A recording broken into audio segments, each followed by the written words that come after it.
my banker in 2013. We sat down and have a conversation. And the first thing he asked me was like, when you selling? I was offended. I was like, what? Like, I'm here to talk business. You talking about selling? Like, I was offended. Yeah. But then now that I look back and I'm just like, oh my God, I was so green. You know, when it comes to business and legacy and things of that nature, there's 9 out of 10 acquisition is involved. So when we look at people like Tyler Perry and we're like, oh my God, like he just bought this big old studio. He sold one before, but nobody wants to talk about it because it's like, oh my God, you done sold something, but now I can build something even greater.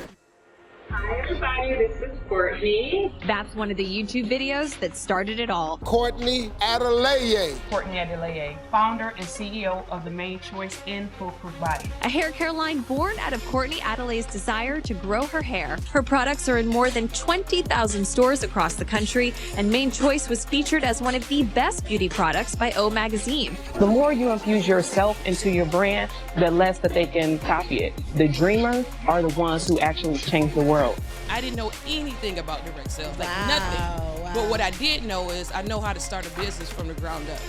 I know how You've to. done that several times. Right. I know how to get a lot of women in the room. I know Yeah. how to, give them what they need. I know how to give them resources, things of that nature. So it was just like, okay, now it's time to learn. I'm not afraid to tackle a vision. I'm not afraid to tackle a gift that was given, and I'm not comfortable. That's what make you a beast. It's not the happy moments. It's the losses that you've taken. It's the challenges. Yeah. So I can tell you, say, okay, don't do this right here because I've done it. Yeah. Go left, don't go right because Right. I've done it. Good idea, now we buying merch. That's ghetto. Payment miss. Ooh, the ghetto. Say she quit. Ooh, the ghetto. Late on your rent. Rent is ghetto. New event. Ooh, the ghetto. Invoice in. That ain't ghetto. Money spent. Oh, that's ghetto. Hold on, it's kind of ghetto being a CEO.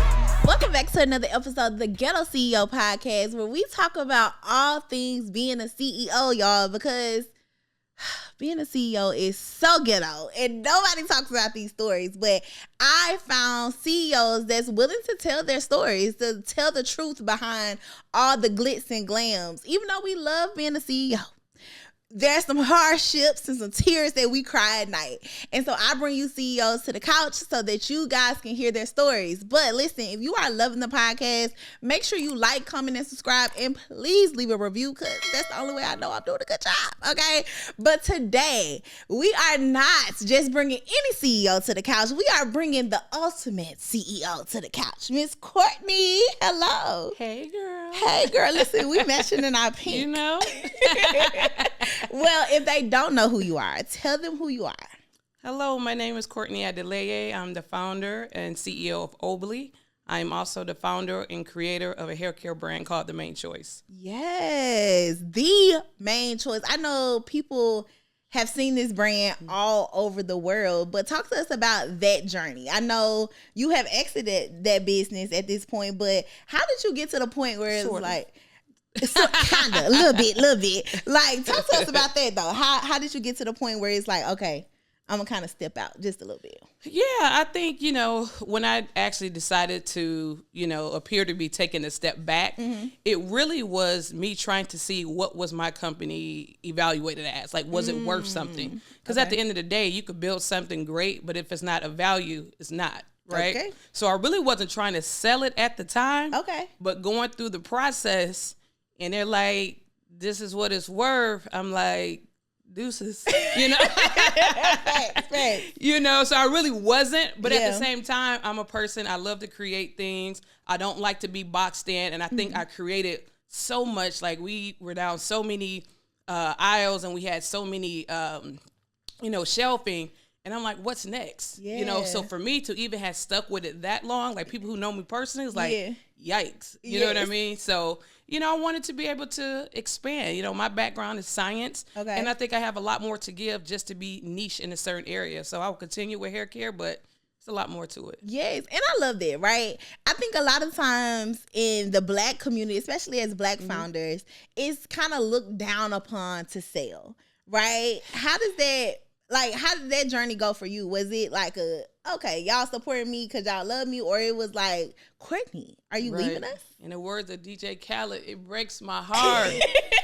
It breaks my heart because we don't know. Yeah. And, I can't say I've always known, getting off into business. I remember one of the first times my banker in 2013. We sat down and have a conversation. And the first thing he asked me was like, when you selling? And I was like, I was offended. I was like, what? Like, I'm here to talk business. You talking about selling? Like, I was offended. Yeah. But then now that I look back and I'm just like, oh my God, I was so green. You know, when it comes to business and legacy and things of that nature, there's 9 out of 10 is acquisition is involved. So when we look at people like Tyler Perry and we're like, oh my God, like he just bought this big old studio. He sold one before.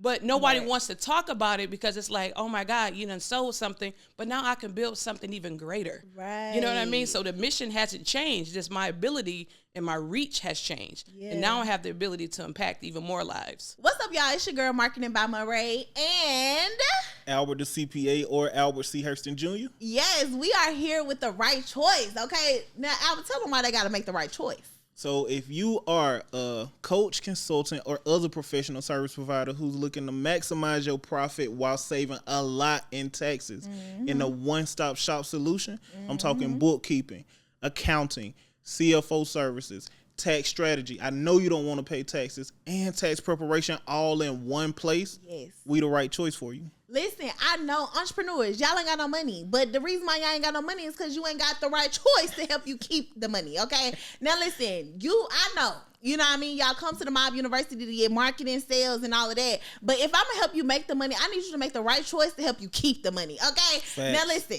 Albert, how can they tap in? Yeah, so my website, rightchoicefarm.com. I'm Albert the CPA on Instagram, and I'm Albert C. Hurston Jr. anywhere where you would want to find me. You can find me anywhere. I'll be there. Yes. Now y'all make the right choice. Now back to the episode. Absolutely. And I don't know where the negativity comes from, right? I don't know if it's like it was embodied in slavery where we got to own everything. It goes back. It definitely goes back because we're just now holding on to titles like CEO. Like we're just now getting these titles like I'm a CEO. But now I'm at the point like CEO ain't where it's at. Right. You know what I'm saying? Like I want to step down as a CEO so I can live my life. Right. You know, I want to be able to now, like, you know, I hold the title CEO under Obley, which is why I had to let it go for the main choice. So I'm still a part of it as a large investor. Okay. But I had to kind of pick one. But I'm not going to say I want to be CEO forever, you know, because at the end of the day, CEO is it's a title. Okay. You know what I mean? Just like marketing, just like janitor, just like customer service. It's a title. Yeah. So I don't want to hold on to the title. I want to hold on to the ownership. Right. Now that's what the key is. Yeah. But I think since we're just now getting to these titles and saying I'm a CEO, it's like I have gotten to, you know, where I need to be. Right. When in fact, there's a lot more to the journey. And I think since we're just now being exposed to it, it's like, ouch, like, why are we giving it up and we just got it? Yeah. But that's not necessarily the case. And like you said, you've been on this journey for a long time. This ain't new. It might be new to us. Right. Exactly. Because it's a big deal. It's a big, and as a CEO and within our community, the sad part is we're not just the CEO. No. We're the marketer. We're the brander. We're the CEO. We're the person. Ooh. We're everything. Speak on it. You know what I mean? So we actually hold the title as CEO as default. Yeah. Like we're all of these things. Yeah. You know what I mean? But like you said, it's something that is newer. We're embracing, you know, entrepreneurship. So it's definitely a beautiful thing. But there's a lot more to the journey. And as we all continue to grow, just like myself, I'm holding on to the CEO title as Obley. Yeah. That means I have a lot of growing. I have a lot of, you know, that dirt grind, you know, to do. Yeah. You know what I mean? So, no, it's a beautiful thing. Did you have to go back into, so now, was Obley always like the parent company? Like, how was the structure of the companies? You know, the crazy thing is I created the main choice in 2013. Okay. I established the Obley name in 2013. So when I tell you about the vision, sometimes God may give you a little piece of the vision, but you don't see the whole destination or the whole journey. Yes. So I knew I wanted it to be a holding company, but holding what? I had no idea. Holding this vision. Right. You know, so I'm like, Lord, I see it. I hear what you're saying, but I'm not sure what this is because right now it's all about hair care. Right. And then going through the acquisition of 2019, and I started building brands. And my goal was to take those brands down retail aisles. So I was like, okay, I did the hair aisle. Like I could sit with the coffee buyer. Yeah. I could sit with the tea buyer. I could sit with the feminine hygiene buyer. And I was doing that. And they actually wanted me to bring the products in. And like 2:00 in the morning, I literally woke out of my sleep. And got like, no, I want you to take all of these brands that you've created, put this under one umbrella, and start a direct selling company. Because, you know, I was doing, you know, I'm very passionate about product. Yeah. But I'm very passionate about people, especially women, you know, and I'm day in and day out mentoring women, tell them how to do it. But that missing piece was just to give them a little bit more. I could talk to you all day long, but what else can I do to assist you in this journey? Right. And it just, I think like the whole social selling, it just fit everything who I was, from the boss conferences, so you know, there's big conferences that happen. Yes. So it just fit who I am. Yes. And even when you established you, like, I didn't see that vision. I had a totally different plan for my life. Like, how did you submit to the vision? Because you got to understand the vision is a gift. So you have been handed a gift. So you're like, okay, what you gonna say? I don't want this gift. You know what I'm saying? Like, if anything, it's like if somebody give you a gift and you're not really sure what it's about, you can be like, okay, let me see what this is about. Is it worth something? Is it valuable? Like, let me check this thing out. And the crazy thing is, I've never even been to a Mary Kay meeting. Like, I didn't know anything about direct sales, like nothing. Wow. But what I did know is I know how to start a business from the ground up. Period. I know how You've done that several times. Right. I know how to get a lot of women in the room. I know how to, you know, give them what they need. I know how to give them resources, things of that nature. So it was just like, okay, now it's time to learn. Yeah. And I think so many times that we see people in industries and it's like, oh, they were successful now, I'm gonna do that. Yeah. You know, but it's like, no, like doing coffee and talking to the coffee buyer. Yeah. That was different. You know what I mean? Completely. Like, I didn't know anybody that necessarily did a coffee. So I'm not afraid to tackle a vision. I'm not afraid to tackle a gift that was given. And I'm not comfortable. You know what I mean? And I love that, because I think about your different businesses, and all of them, people say, just start, do something, right? But all of your businesses started, the baseline was excellence, right? Like, you think about the coffee line, it was just pretty and pink. It was like all of the things. And how did that like go with developing these different lines and these whole different, like, you literally started from zero every time. Everywhere. Yeah. You know, I think one thing I am big on is what brings everything together. It will be my background, which my background is in science, and my husband is a physician. So everything that we do, you know, is always going to have like a health root to it, right? Then on top of that, I infuse it with myself. And what is that? And I tell people, don't be afraid to put yourself in your brand. Like, you're taking a chance, but I rather take a chance and gamble on innovation and being distinctive than to be, you know, buried in what everybody already sees. So when we look at coffee, it's such a dark, you know, bold industry. And I'm like, okay, well, who says that coffee can't be pink? You know what I mean? And you look at my feminine hygiene line, you know, it's darker versus a lot of the ones are like pink. And I'm like, okay, who says that black isn't powerful and feminine? You know what I mean? So I'd rather be in my own lane than to be copying another one. Listen, got to step out of the norm, right? Because now people are noticing, like, oh, I would love a pink box, right? But you creatively did all of that, and I could see the vision of, like, this is going on shelves. Oh, for so sure. I'm going to pull this pink box, right?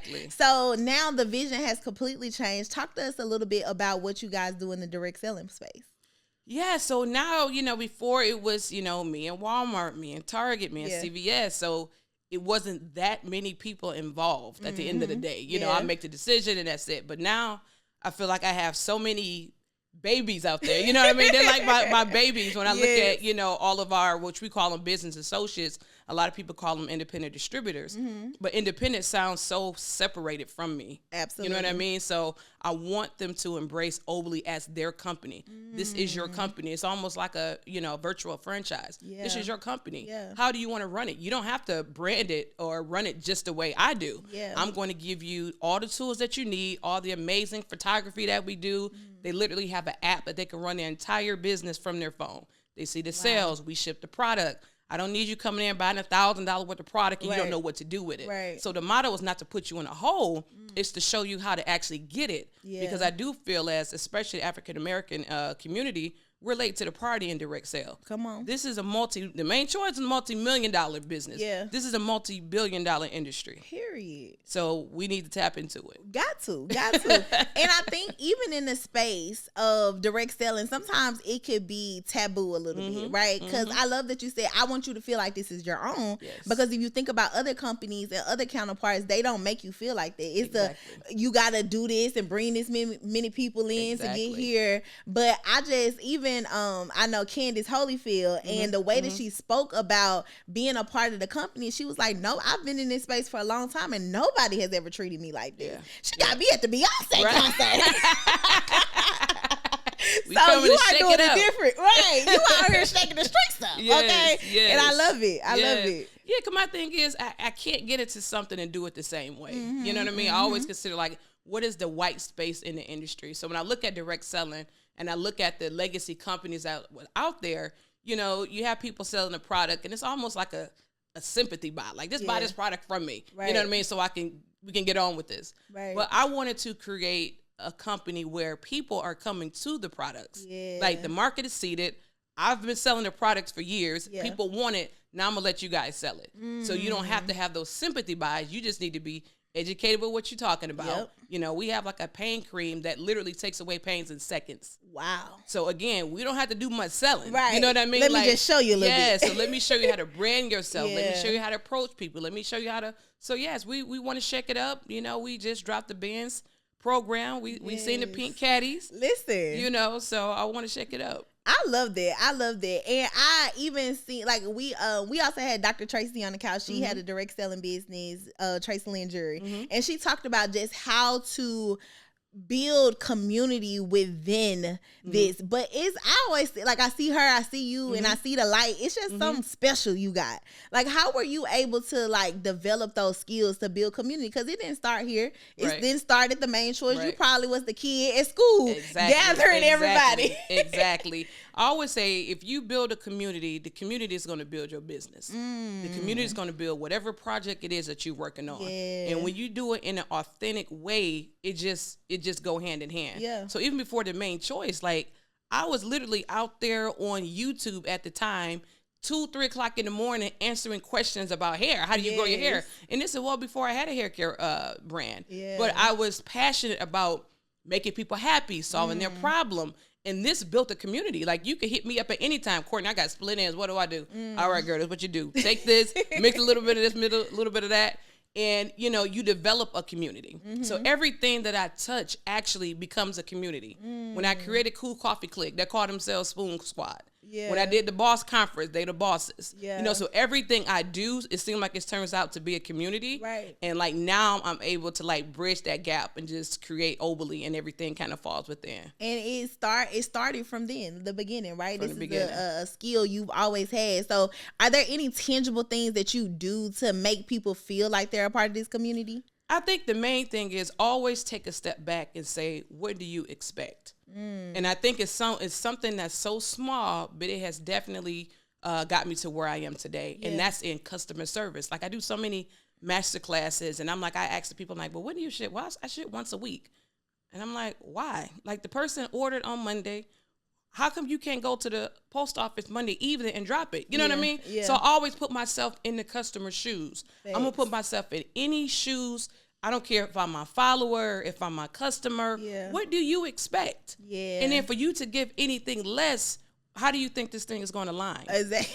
You know what I mean? Like, you got to be real. Like, and let's take this a step back. Right. What are you looking for? How do you want to be treated? Like, customer service, I don't play with customer service. Yeah. I may take an L in a heartbeat, but my customer never feel it. What's up, coworker? Don't you want to link together and get a live podcast experience of this Ghetto CEO podcast? Wouldn't you love to see Cody on the couch and your favorite entrepreneurs here in Atlanta? Well, you got to tap in and come to our happy hour live podcast experience December 16th of this year. Yes, December 16th, 2023. We are doing a live Ghetto CEO podcast. And guess what, y'all? I'm bringing some of y'all to the couch. All you got to do is click the link below, and you can either get your ticket or get on the wait wait list so that you can be able to get on this couch. Make your plans, grab your flights, get your rooms, because listen, the Ghetto CEO Live Podcast is not something that you want to miss. So December 16th, I want to see you guys there. Listen, last time we had the drinks flowing, we had the vibes going, we had a little dance, we had bars and all the things. So get in the room for the next Ghetto CEO Live Podcast, and I'll see you guys there. Now back to the episode. Ooh, I love that. And I think so much in business, the glitz and glam and what people talk about is marketing. Like, you talk about the marketing, you talk about the sales, because the acquisition is the fun part. Right. Not keeping the customer, not figuring out the systems, not, growing to a 7-figure business. Then you got to figure out these 7-figure systems and all the things, right?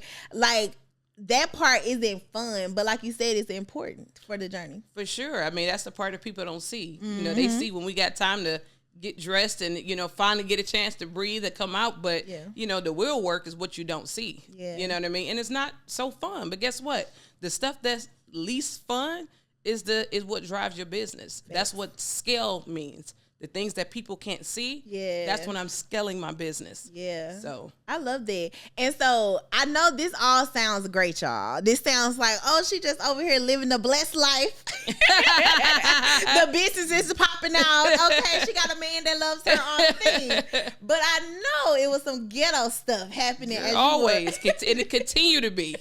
As you was growing this business. So what did that look like? When you think about the ghettoest thing that has happened or that you've had to develop as a CEO, what's the first thing that comes to your mind?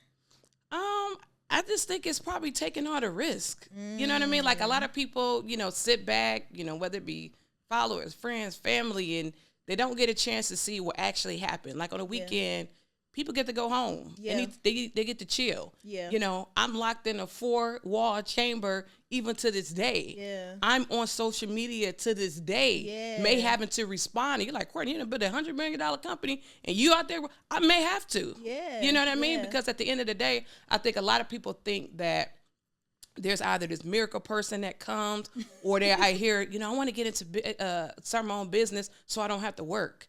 And I'm like, well, where they do that at? Right. Because you're going to work. This is the hardest you ever going to work, So taking those losses, being in the food industry, this is something that was new. So with hair care, you can hold on as far as expiration for a minute before they expire. Right. But meanwhile, I got popcorn. I'm like, oh, crap, expiration date. You know what I mean? Yeah. So I've had to toss 50,000 bags of popcorn because it expired. And how much did that cost?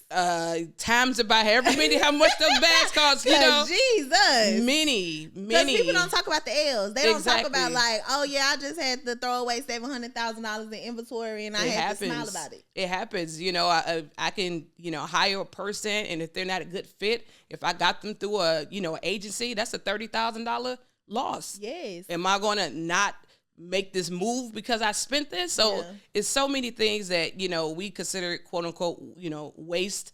But it's always, it just come with the territory. I mean, Absolutely. There's been many a times I'm like, okay, we just gonna have to take an L on this. Yeah. And how do you get to the point where you start to get to the point of acceptance? Like, I'm just loss is a loss. Let's move on.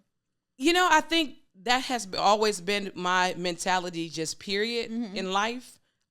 Because life is going to life. Yeah. Right. And there's no way I could have gotten to where I am if I'm going to sit and dwell on the losses that I've taken. Yeah. You know what I mean? Yeah. So this is a life thing for me. Like, it happened. Yeah. Now, if I can change something about it, then I'm going to put some energy into it. Facts. But if I can't change it, now it's like, one, let's come up with a solution so it won't happen again. And two, let's get on with it. Yeah. And it doesn't mean that it just wasn't painful, but I can't spend my time on something that happened. Yeah. But what I will do is fix it. Right. You know what I mean? Right. But just in life, generally speaking, I'm like, okay, that was an L. Didn't have to necessarily do that, but won't do that again. But that's what I think that's what make you a beast. It's not the happy moments. It's the losses that you've taken. It's the challenges. Yeah. So I can tell you, say, okay, don't do this right here because I've done it. Yeah. Go left, don't go right because I've done it. Right. And it's those things that give you your experience. So my experience that I have to be able to create another company from the ground up, like, the main choice, we did close to $200,000 like the first year. Overly, we did that the first week. So for me to be able to duplicate this process, it wasn't just the happy moments. Right. It was those hardships. Like, you don't do this in order to get to the next step, you know? Facts. And you talked about that. Experience is the best teacher. For you sure. know what I mean? Like, what do you feel like is, when you think about this experience taught me this, what is one of those experiences that you are now carrying on that lesson into your new business? The acquisition, for sure. Selling a company, that was probably the best and hardest thing I've ever done. Tell us about like that. I'm not even a huge emotional person, but like I'm crying in the morning time. Really? You know what I mean? Like, you know, and it's a grueling process, but at the same time, you know, being a, you know, African American, you know, entrepreneur, they know our weak spots, you know, and the weak spots will always be our finances. And I say that because when we start a company, no one's thinking about that. They're like, at least for me, and then doing the research, it says the same thing. We're like, I want to keep my customers satisfied. I need to keep branding. I need to keep marketing. So the money is coming in, you know what I mean? But it's going out. It's going out. It's doing, so that's always like your weak spot. And people can take advantage of you because of that. So just to make sure, you know, or if you are going to sell a company, again, like I said, I actually wasn't intending on selling it. Okay. But looking back, if I should have started a year ahead. So now I really don't have time to fix. I don't have time to clean up. I don't have time because now I'm in it. So people are like, well, why didn't you do this a year ago? I'm like, shoot, I didn't know I was selling it. I was just testing the waters. I'm testing the waters. And you gave me a number that I can't refuse. Right. I got to do what I got to do. But like looking back on it, you know, I try to say, get your finances together. You know, I don't care what software you use it. Make sure you're on top of it because it's always a weak link. And when I say a weak link, that's when people can play with your money and say, this is what you're worth. This is what you're not worth. When in fact, if your books is right. So I made sure I had a lot of cleaning up to do because I don't want to be that person. So, you know, I took a loss. I actually had to fire acting CFO in the middle of an acquisition. And that's something that they like, you just don't do. No, right. And I'm like, oh no, you got to go. You know? But what did that, so when you say you got to get your books right, is there certain things that people are looking for as, because somebody's out here like, well, acquisition, let me try to go look that up. You know what I'm saying? What are they looking for to say so they don't get played with? Yeah, I mean, you know, just even keeping track, you know, what was your sales? What did they look like? You know, did you take any losses? You know, we don't have our profit and loss, you know, kept like it should be, you know what I mean? And just to be able to historically kind of go back to see the strength of the company, you know, these are things that just a lot, like our stuff was like in files, like nothing was like digital. So there was so much to comb through. It's like, okay, I got to take somebody's word, you know what I mean? And they see leaks, they see holes, they see things. They, you know, this look a little bit unstable when in fact it may not have been. But your record keeping just wasn't as good. You know what I mean? So again, you know, if it's QuickBooks, if it's creating one of the a CPA had told me, which I thought was really valuable. She was like, even if you don't have a business account, just create another personal account and run all of your business out of there. So to be able to separate that, like what was business and personal in 2013? I can't tell you. You know what I'm saying? Everything. Exactly. So when you look at the IRS, they're going to be like, oh, everything is personal. Because if you can't say it's business, we're going to charge it to personal. So you taking so many losses because your stuff is just not right. You charge it to marketing. Was this a marketing expense? Was this you know, where did things go? Exactly. You know, and to go back you now.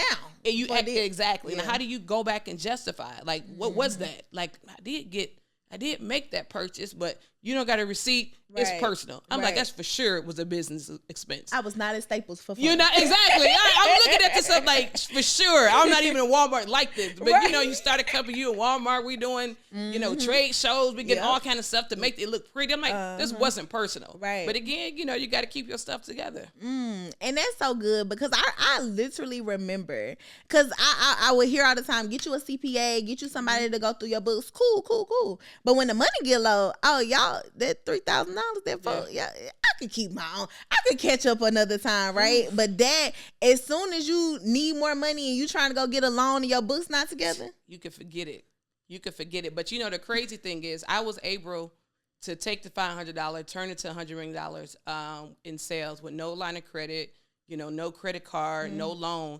And I say that, but I don't say it to brag. I say it because I couldn't get one. Even at the $100 million in sales, it was still.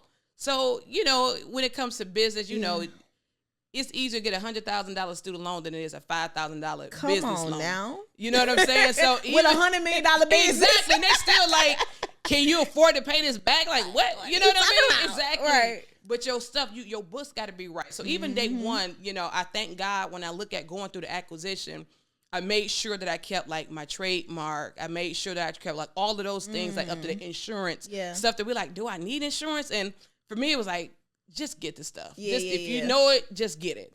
And I thank God that I did, because that shows strength in the, you know, the ability of your company. Wow. You know, so they look at that kind of stuff. Wow. And did you have a mentor throughout this process, or you were just figuring it out? Girl, I'm figuring it out. I'm figuring it out. So I did have a vice president at the time that was familiar with the process, because she's went through the process before. So that definitely helped tremendously, because I don't know if I've been there, got through it. Yeah. But like me and her both crying on the phone some days. Like there were some days I'm like, I'm about to pull out. I'm done. Yeah. You know, make one more change and I'm done. I actually had to do that at the last minute. Like it was like a change, and I was like, you know what? I said, I'm done. Pull the deal. And within an hour, they're like, okay, forget it, scrap it. You know what I mean? Like, so you got to play hardball, you know? And I'm going to tell you the craziest thing that I probably experienced was, so they're like, okay, you own your formulas. I'm like, okay, of course I own my formulas. And I'm like, now, again, being an entrepreneur, rolling, you know, keeping track of all of our stuff. Right. It's just, sometimes we just don't do. Yeah. And I knew I was working with this manufacturer. We're cool. You know what I mean? We've been working with each other for years. I'm making money. You making money. So I'm like, it's not a big deal. I know I signed paperwork to get my formulas. You know, let me go get them. Right. So, girl, I go to get my formulas. He like, first of all, like, why? I'm like, because I need it. And he like, well, you don't really own these formulas yet, because I said you had to purchase, let's say something ridiculous, like $500,000 per item or something like that. So if serious? there's any new collections, so let's say old collections, that means I'm good. Right. But anything new, no, I haven't purchased $500,000. We just launched this thing. Right. So it's like those things that it's like, you know, then I go back, I'm like, I knew I signed a contract. I knew it. So I'm the type of person, I keep receipts. Period. So I go back years. I find the email. I sent the email to like one of my kind of like assistants at the time and said, the agreement looks good. Send it. So I'm done. Right. Do you know I go back and look at the email? She goes back like, it looks good to me too. Should I send it? I never caught that email. And I'm like, should you send it? And I'm like, I told you to send it. So here I am in the middle of this acquisition, and like, where's your formulas? So I had to play hardball. Like Detroit had to come out. So I shut the whole thing down as far as manufacturing. Yeah. I went like on the order and strike. What? And I needed it because we was in everywhere, every store you can think of. Yeah. But I had to make the manufacturer feel it to know that I meant business. Like, I'm stop playing with me. Stop playing with me. You already know, this was a miscommunication, whatever. Right. But now you want to try to use it against me. Gotcha. So I had to shut the whole. I mean, it was like to the last minute that they like, Courtney, we don't have any products to ship. And I'm like, no, I still can't do it. To literally at the end, he's like, okay, let's compromise. And I'm like, whew. I'm like, okay. But that was a lesson learned. I felt the tears. Like, I mean, like, you could have bought me for a nickel, because I'm like, we were cool. Like, dude, like. Now I feel a sense of betrayal. I feel like it's all of these emotions. So there's one thing I learned in this business, there ain't no friends now. Clearly. There's no friend. This is a dog. Business is a dog eat dog. And I had to learn many times. I'm like, oh, okay, so y'all don't play fair. Okay, got it. Right. Copy that. That is crazy. Yes. And like, so how did you get through that? Because now you still going through the acquisition process. Yeah, so I'm not telling them. Yeah, I'm just like, oh, I'm going to send it. Yeah. And I'm just like freaking out. I said, all I know is how to play hardball, you know. Yeah. So I'm like, don't order nothing. And I knew, you know, we were like their biggest, biggest brand. Yeah. And literally to the last minute, like, we needed product. Like, I needed to ship product. And I was like, they're like, you haven't placed any orders. And I said, I'm not. Like, did you think I was playing? I'm not. Right. And then the owner was like, okay, forget it. Let's compromise. And I said, let's go. Starting off with all my formulas. Let's compromise. Give me all the formulas today. Yes. Then we could talk about how we about to compromise. Then I got them. Period. Well, kudos to you, girl. I love the hardball. Okay, listen, I know that was a whole process, right? And that's, like I said, that's just only a piece of the acquisition. So you got through that. Then what happened throughout the acquisition process? Oh Lord! So then you need a CFO, because we never had a CFO. Like who hires a CFO when you just started a company? I need everything but a CFO in my head. Okay. But you have to have a CFO. But one thing I found out was, so say for instance, you about to sell a house. Yeah. Right? And you have a realtor. Mm-hmm. And you're out there at the end of the day, they're out there making those connections, connect you to the buyers. Right. Little did I know, the quote unquote realtor and the buyers are all friends. Oh, no.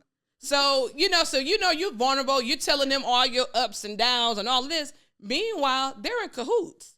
Because when you think about it, you're like, okay, this is not the first deal that they've worked together.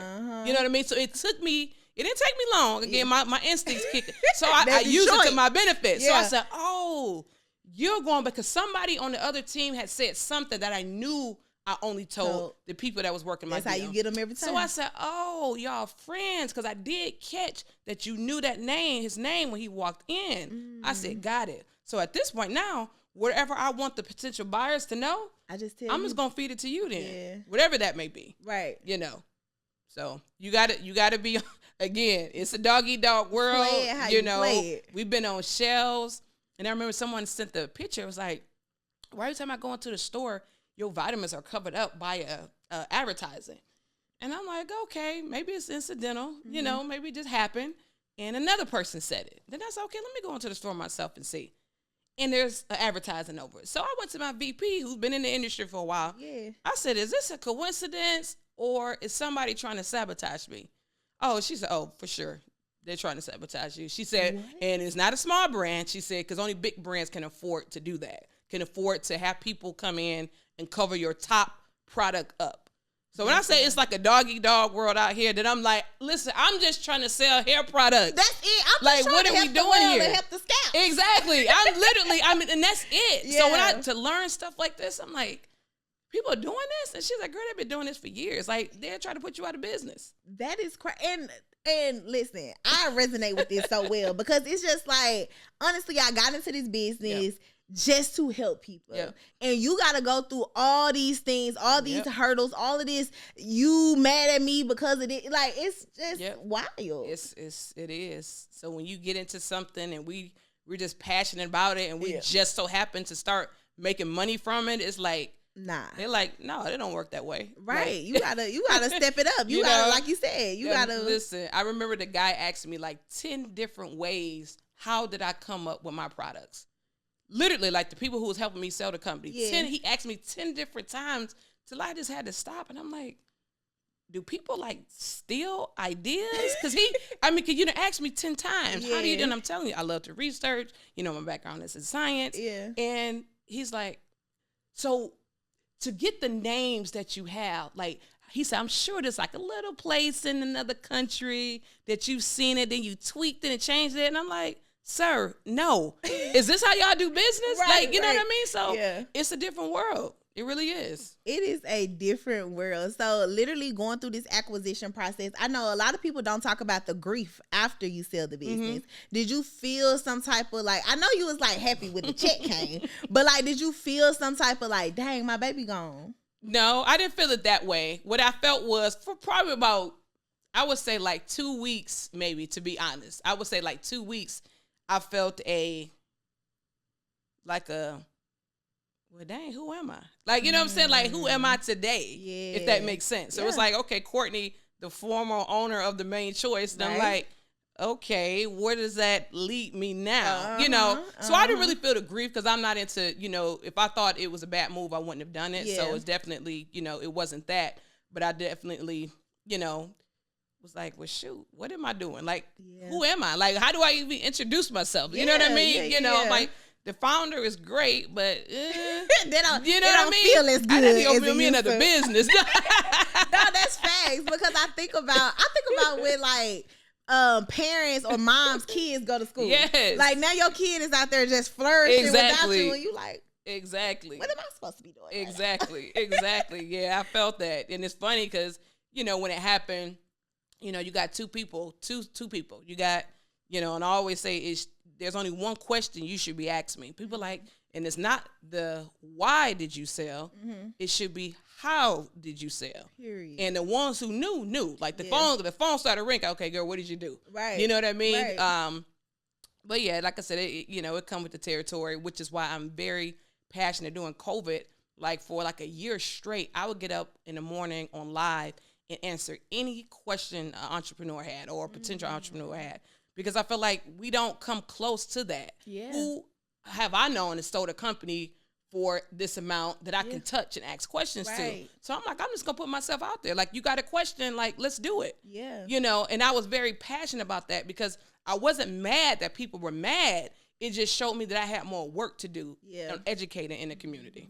And I think it's people, I think because they purchase products, they feel like they have a sense of ownership inside of the company as well, right? And it's like, yeah, I get it. Yep, you know what I'm saying? But this is what you should also want for the business, because now I've made X amount of dollars from selling this. Guess how many more people I can help? Exactly. And, you know, and it's funny because, like, when the whole thing went around, actually, to be honest, my company was sold for a year before people even figured it out. Really? My company, they didn't know until, like, the whole, you know, till, like, the Black Lives Matter started. Yeah. And then that's when it was like, wait a minute, I don't think the main choice is a black company anymore. So it was like a year. I actually sold in November 19. Gotcha. So it was like, you know, later on when people actually, you know, kind of, you know, figured it out. But yeah, it's you know, really cliche in our community. Yes. No, facts. So even throughout this journey, you sold this company, you built multiple companies afterwards, but you talked about through that story, through the acquisition team. Right. And that a lot of these positions was coming in and out. Like, how did you develop or are still developing the right team to support you in these, like, amazing visions? So I got my full team from the main choice. So y'all coming with me. You know, now they had to wait a certain amount of time before they made that decision. But after that amount of time, you know, people, you know, they're like, we want to be on the Oberly team at this point. You know, so I still got my main choice. I love team. that. And so building your team in main choice, how did you select the people, or was there any like bumps in the road to build that team? You know, I feel like in the beginning, when you start a company, especially as an entrepreneur, you don't have a lot of experience. Thanks. I think it's going to be more important to lean into people that's like hungry, right? You know, I don't think it's time for you to have the creme de la creme of the MBAs and like all of that just yet. Yeah. Because I think that people who got that hunger, it's like they in it. Like, we got to grow this thing. This is like our thing, right? But at some point, you're going to have to start bringing in people who has experience. So by the time I entered like 60,000 stores by myself. But at that time, I'm like, okay, who about to manage this? Right. Like, I got this done, but now I feel like there's a lot of more willing and dealing that needs to take place that I'm not an expert at. So at that time, I'm like, let me go out there and find some people who have done this thing before, the industry before. But in the beginning, it was a lot of other people around me. Yeah. I'm big on relationships. Like, I can go somewhere, and if we vibe, I'm like, dang, let me hit this person back up. Yeah. Because like my VP, like, she wasn't even on the market. Like, I had to make her an offer. You know what I mean? Who helped me actually get through the acquisition. So my relationships, when I meet people and I'm out, I'm like, I really like this person. Like, I think this person be dope. And they could be doing something totally different. Yeah. But at the end of the day, if I make you an offer you can't refuse, you know, all you can say is yeah or nay. You know? Right. So I'm big on relationships. So I've hired customers. Yeah. You know, I've hired influencers. I've hired, you know, some family. Yeah. You said some family, you know. But I'm big on, you know, meeting people and giving people an opportunity. And I'm big on promoting from within as well. Yeah, I love that, because I think sometimes as an entrepreneur, right now I'm in a phase of like, okay, hunger versus expertise, right? Yeah. Because it's like, you know, you want somebody hungry, but it's like, shit, I don't know to teach you. I don't even know what to tell you to do. Sometimes you don't know what you don't know. Exactly. You know, so when do you, like, how do you know when to choose? Right. You know, so even like, you know, now as we continue to scale, again, you know, I knew it was important for me to get somebody in direct sales because I've never done this thing before. And I did not want to come into the industry small. I didn't Yeah. want to come and appear small. The main choice, we grew that up. Yeah. You've seen the evolution of the company, but Oberly came in correct. You know what I mean? And I was very passionate about that. With that being said, yes, I got to go out there and get the best of the best. Because now I mean, teaching these people, I've never done it before. Right. But I have people who've been in direct sales for 30 years. Wow. So for every person that come in my company, I place them with the leader. So not only do they have me, my VP, they actually have a leader who has been doing this for a long time. I so love that. they have so many hands, right? So, but I think in the beginning, as you start to transition, it's okay to even get one person who has some expertise in what you're doing and bringing them on. You don't need everybody just yet. Even like a CFO, I have an acting one. I don't have one that's on staff. So you don't need them just yet. But after you done made some millions, and this is the one thing that I've seen, and I even had to check myself. I'm seeing these people as entrepreneurs in fancy cars and in fancy houses. Thanks. Where are these fancy executives at? Come on. You know what I'm saying? You done bought a Bentley, but you don't have a vice president. You understand what I'm saying? Right, you don't have right. a chief of operations. So, and I'm not, again, this is me assessing myself. So it's not just people. Yeah. I'm like, girl, you driving what? And I'm like, and I'm the only executive. No, let's just rethink this thing. Right, we gotta restructure this whole vision, and I think that's the thing too, right? The vision of what you are creating, and making sure that you, like you said, when you came into Oberly, this is gonna be big. I'm starting from excellence, as always, right? But I'm going dominate. To the next, dominate. So, how many direct selling partners do you have? So our first 12 months, we use that as a pre-launch. Okay. So this particular July, I consider our official. So over the last 12 months, we have 1,300. Period. So, and this was just a test mode. I wanted to make sure that, the I's were dotted, T's are crossed, things are tweaked. So this is test mode. Like I said, we've done, over $1 million just in kind of test mode. Yeah. Just to be able to see this concept going to withstand, things of that nature. So I love that. And building this whole new business, I know, like you said, your vision changes all the time. God will hit you with a switch in a minute. Right. But what's the vision for Oberly? What's the next level? What does this look like? So the vision is definitely to be global. You know what I mean? So we obviously starting here in the United States. Right. But for me, again, I'm big on developing the blueprint, or shall I say the purple print. Yes.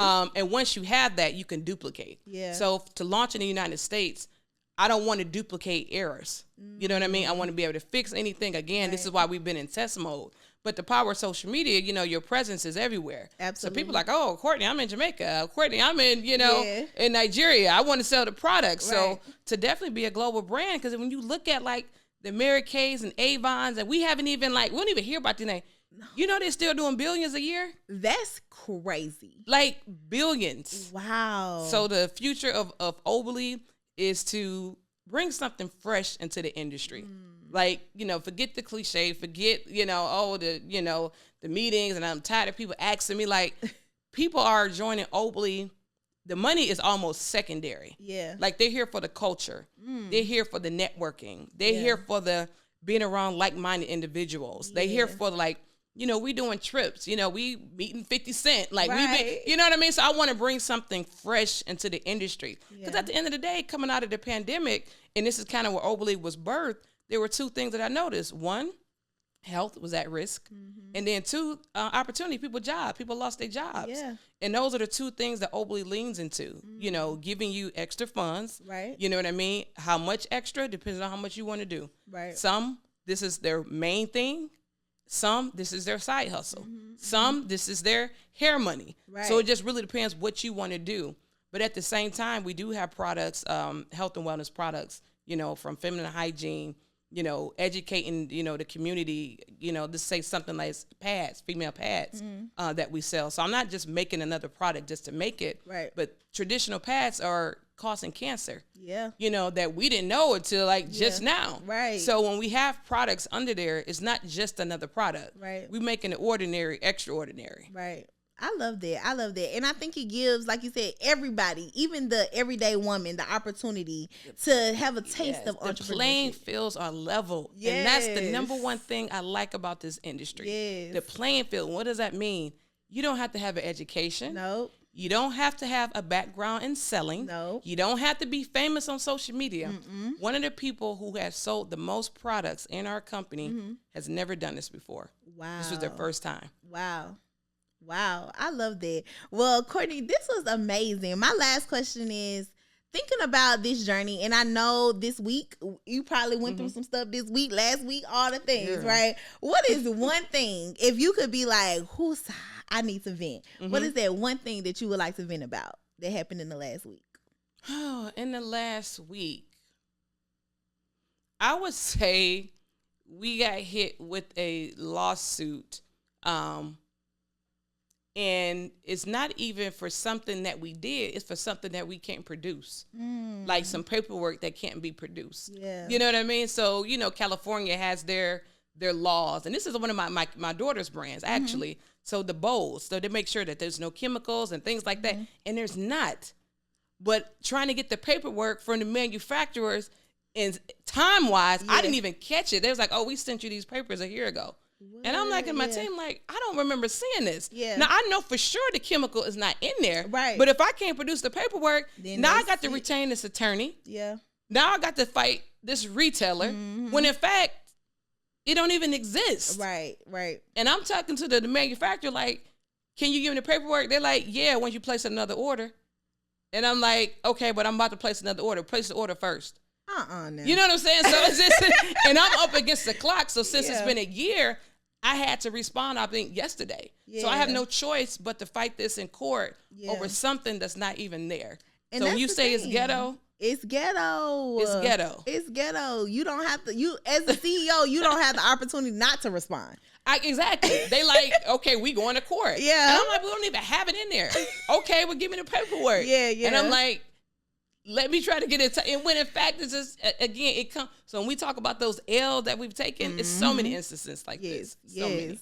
Well, listen, Courtney, we appreciate your transparency and letting us know, girl, how ghetto it is being a CEO. But at the end of the day, we wouldn't give it up for anything in the world. No, nothing in the world. I'm like, we're a little crazy, I think. For sure. You got to have, listen, it's like a great actor. Yeah. You got to be a little crazy now to be able to get the job done. Listen, just a little crazy, y'all. I hope y'all enjoyed this episode because I know I did. I learned a lot. I want you guys to make sure that you like, comment, and subscribe if you enjoyed this. Now, listen, Courtney, what would you leave the people with to encourage them on this ghetto-ass journey?